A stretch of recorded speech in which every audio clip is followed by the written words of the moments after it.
Мачвам 2 мача в 2 минути. Продължаваме турнирния уикенд с първия матч, който е финал за Купата на Германия между отборите на Байер Мюнхен и Щутгарт.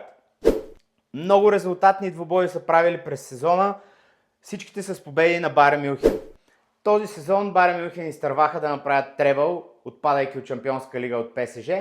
Заради това не очакваме, че те ще изтърват да направят дубъл в Германия. За този матч нашата прогноза би била победа на Байер Мюнхен, над 2 гола и половина за Байер Мюнхен и двата отбора да отбележат гол. Втори матч за събота, втори огромен финал, най-скъпия матч в Англия. Между отборите на Хъл Сити и Саутхемптън. Да, ама не. Саутхемптън бяха дисквалифицирани за победата си срещу Мидълсбро, защото се опитаха да обезличат Джеймс Бонд с анализаторът, който отиде да наблюдава тренировката им. Затова финалът ще бъде между отборите на Хъл Сити и Мидълсбро. И двата отбора с не много добро представяне в лигата, но на плейофите, до които успяха да достигнат, се справят добре и ще играят на финал.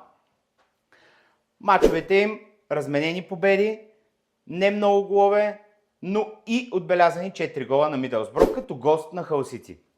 Матчът ще се играе на легендарния Уембли пред 90 000. Всяка година този матч се играе там. Всяка година има 90 000 зрителя. Хъл Сити имат 3 контузени футболисти, които не са от огромно значение за отбора им. Мидълсбро влизат all-in в матча. За този матч аз мога да прогнозирам победа на Мидълсбро и над 2 гола и половина в матча.